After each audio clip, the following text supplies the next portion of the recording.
Okay, welcome back, everybody, and delighted to have. I can see his smiling face on screen there, Brandon Munro, the CEO. Actually, not the CEO anymore. I'm just about to make that mistake. Brandon, you are the executive chairman these days of BMN Energy, with Gavin Chamberlain taking on the CEO role recently in a shift. And you might give us some background on that as well when in your presentation. But for those who are not familiar, Brandon is a well-established member of the global uranium community. He's worked historically at the World Nuclear Association. He's been at Bannerman for 8 years now, I think it is, Brandon. Bannerman obviously bringing the Etango project back into production. This was a project that originally was a 20 million tonne per annum operation being proposed in the downturn, sort of downscaled to 8. And good to see recently, Brandon, you're now talking about expansion opportunities, taking it back towards potentially a 16 million tonne operation. So over to you. Thank you for joining us, and look forward to hearing the Bannerman story. Great. Well, thank you, Andrew. Thanks to everyone out there who joined us. It's certainly an exciting time to be looking at uranium stories.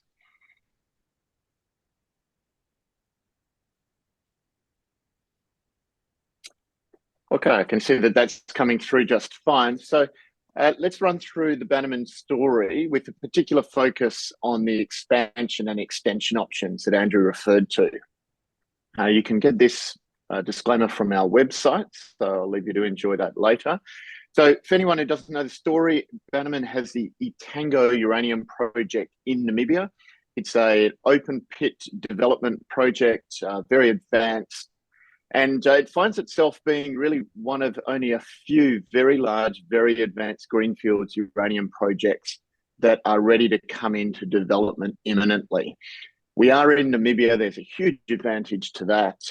We've strongly de-risked the project over many years, and that enhances its conventional nature to make it a very technically simple and very de-risked uranium project. And we're now on a very clear pathway to development, because at the end of last year, we received our mining license from the Namibian Ministry of Mines and Energy. And that means that we are now fully permitted to both construct and operate the mine. So as we've heard from our previous speakers, it's a very strong market to be now bringing a new project in. And after many years of working on this enormous uranium deposit that we have at Etango, we're perfectly positioned to time this uranium market. Just looking at the resources, they're more than 200 million pounds, of which 60 million pounds finds itself into the initial reserve for our Etango 8 uranium mine. We'll talk about that in a moment. We've also got satellite deposits in addition to that. So this really is an enormous ore body, Namibian-style bulk tonnage operation. The real advantage of being in Namibia is it's a great place to operate generally, but it's been exporting uranium for more than 45 years. That has meant that the community and the government and the politicians and their constituents are all entirely comfortable with uranium. They want more uranium mining. They don't tolerate it. They want it. They're encouraging it. And I can attest to that because I've lived in Namibia for more than 5 years since I joined the uranium industry in 2009. So I've experienced that firsthand. We have been at this project for a long time, and what we've done here, you can look at this on our website to get a better feel, but we've tracked all of the key milestone events in a company's journey from first discovery of this project in 2006, now to where we find ourselves being shovel ready.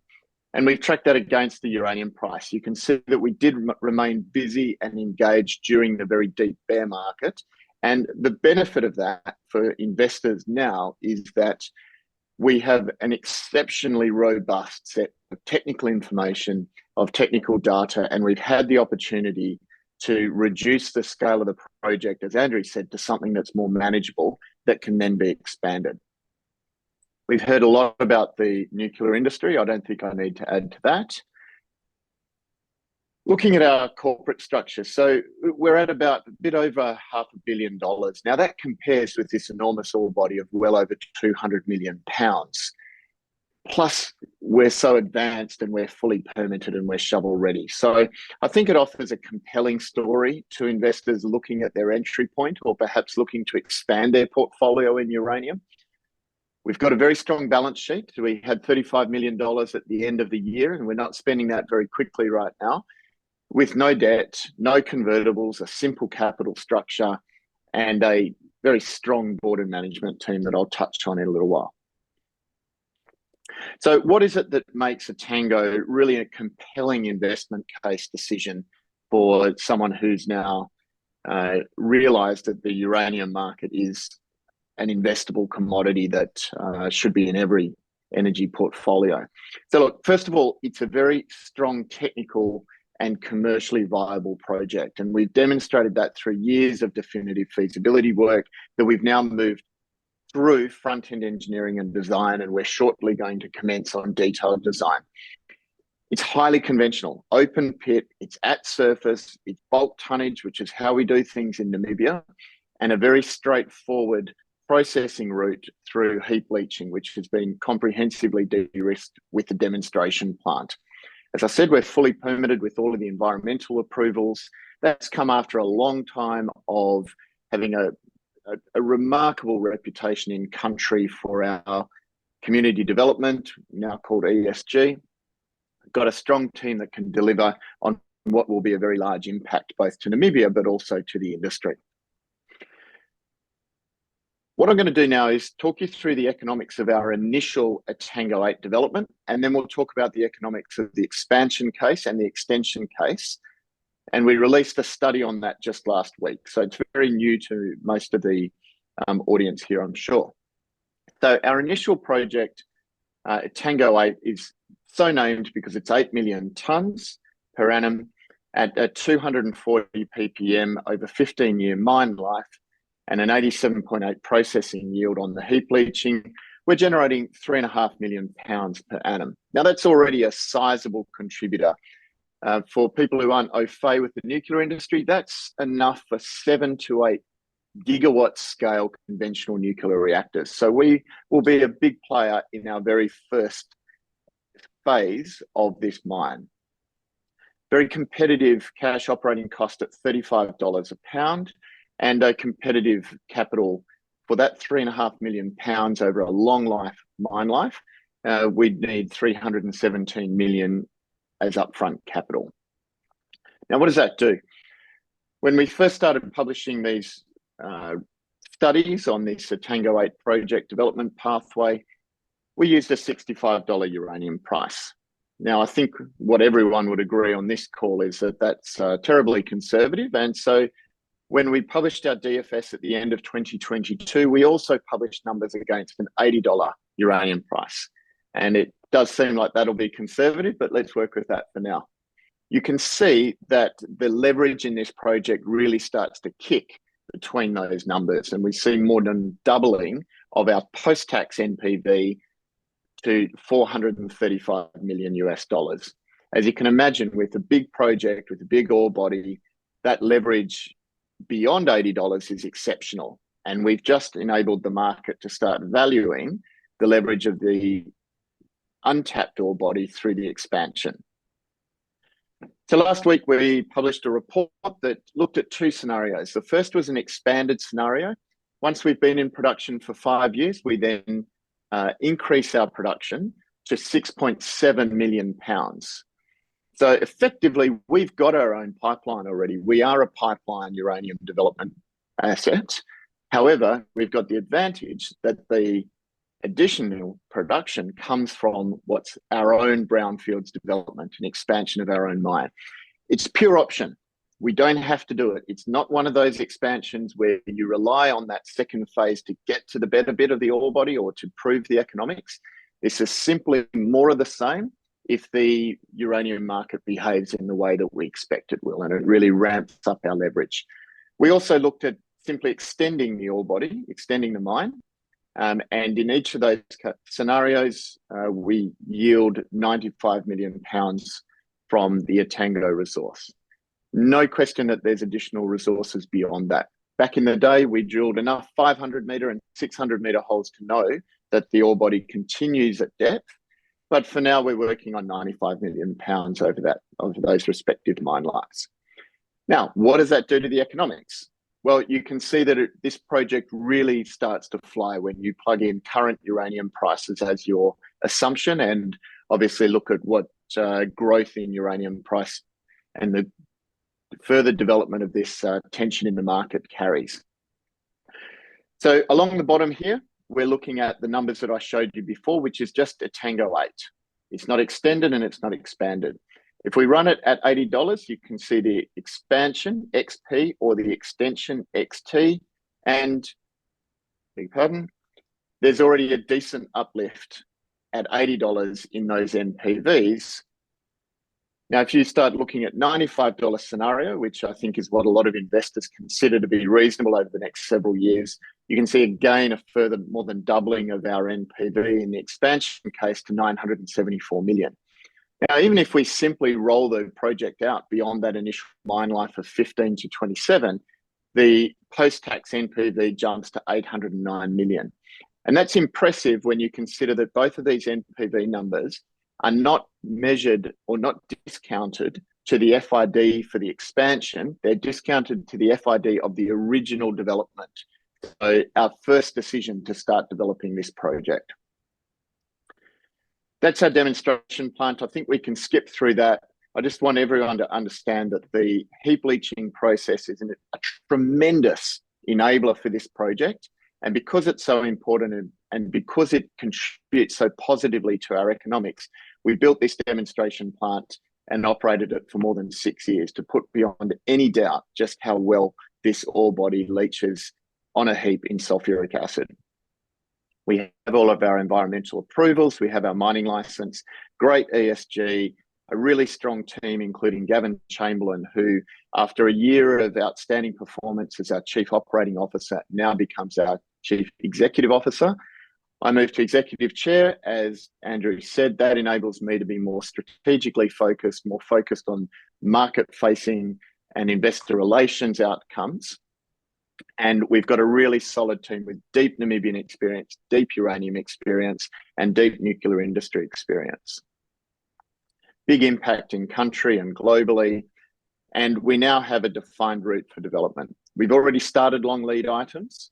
When the mining license was granted, the very next day we awarded the contract for the access road and a temporary water pipeline. The strategy here is to make sure that we remain shovel ready and we've debottlenecked this construction process when we're ready to push the button. So finally, where do we find ourselves? Well, with the ML granted, it means that we move our focus to offtake discussions and the financing of this project. And the focus is now on a strategic financing rather than conventional, which we think will deliver an outcome where industry funds come in and play a much bigger role than simply debt with a large equity piece associated with that. We have lots of options. We're seeing that already in the process. And those options range from optimizing a conventional project finance all the way through to alleviating any requirement to raise equity in the capital markets.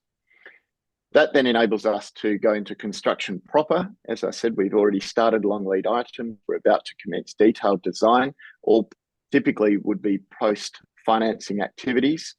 That sees us as a £3.5 million producer on average over that initial 15-year mine life. Then, most significantly, we're able to optimize this uranium market to become a £6.7 million producer. From a single mine, that rates us as probably top 10 uranium mine at the time, by the time we're in production, and certainly a very big player. And I just want to cast you back to that corporate side.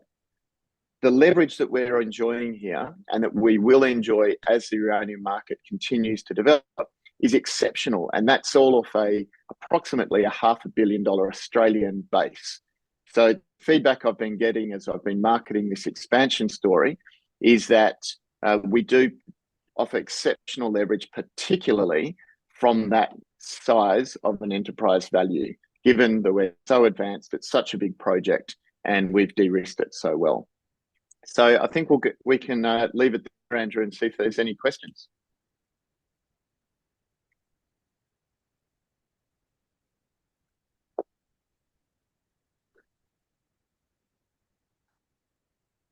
I'm not hearing you actually, Andrew. I'm just trying to work out what's gone wrong. Sorry, that's my mistake. I put myself on mute. There Oh, was some good. background noise coming through before. So let me start that question again. Yeah, look, thank you so much for the presentation. One thing that you were mentioning there that's quite intriguing is the options around strategic interest in the project. This is, as you say, a massive resource, and I'd imagine that you've got quite a few groups knocking on your door, wanting to get some exposure to it, ranging from customers who wanted to take equity to, as you mentioned, industry funds to other strategic players. And just how are you managing that process, and at what stage are you at in those discussions? Well, you're right, Andrew. We've maintained, even during the very tough times post-Fukushima, we've maintained a strategy of ensuring all of our options are fully open. So we're totally unaligned. We haven't committed any production. We don't have any royalties over the project. We don't have any strategic interests or other interests from industry players at a project level or a head company level. And with both the scale, the size of the ore body, and now these expansion options and that flexibility, it is bringing a lot of interest both from industry partners. But interestingly, as uranium becomes broadly recognized as a future mineral, and as nuclear energy becomes broadly recognized as true clean energy, we're seeing interest from outside the industry as well. So mining companies who are very interested in adding uranium to their portfolio. It's a process that we started only really once we were able to get our mining license, as you can imagine. And so we're seeing it mature. We don't want to bring it to a head too quickly because of this interest that is evolving in real time. We think it's going to throw up a number of options for us that mean we can choose the best outcome for existing and current equity holders. Yeah, okay. And so I'm trying to tease a bit more information out of you here, Brandon. Is you thinking about divesting part of the asset at the asset level? Are you talking about people coming in at strategic holders in Bannerman itself? How are you thinking about that might play out?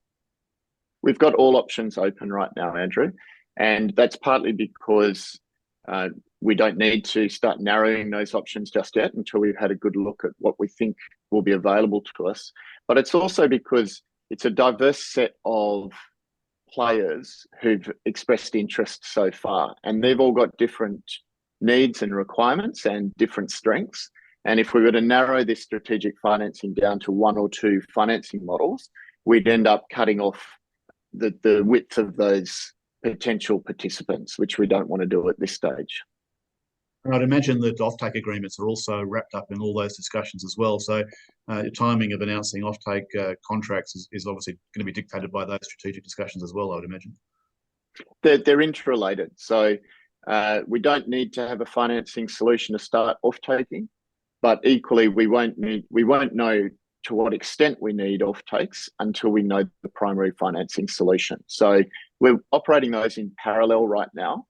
And we don't believe that the market's really shown its full colours in terms of price appreciation. So as I say, we haven't committed any production at this point, but with the fully permitted status and the shovel-ready status of the project, we're ready to play when we believe that the market's right.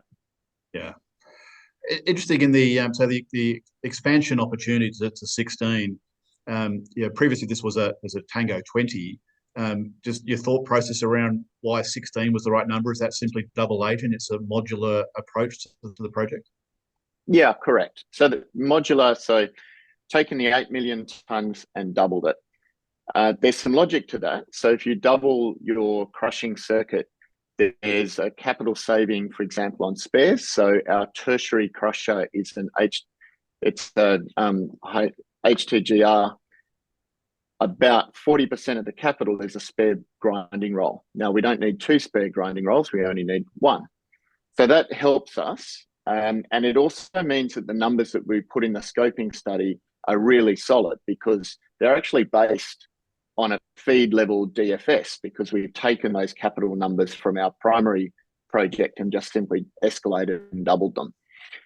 Now, over time, we'll have the opportunity to optimize those, so we can look at debottlenecking, and it might be that 8 million tonnes we can debottleneck and it grows, and therefore doubling that will be bigger than 16 million tonnes. We've got plenty of time to do that. because the underlying base data is DFS level, we think it'll only take us 6 months to take it from the study that we released last week to a DFS. And we just don't need to do that anytime soon. We'd probably start looking at that work once we're nearing completion of construction or perhaps even in production. Yeah, terrific. Brandon, look, thank you so much. That's been a terrific overview. Congratulations again to this far, and surviving the downturn in our industry. You have been one of the faces of optimism, and you've always seen the path forward. So, congratulations to you, and thanks for all your support for everyone who's been navigating through the downturn. And enjoy the period we're in now. I'm sure you will. Thanks, Andrew. Cheers, Brandon.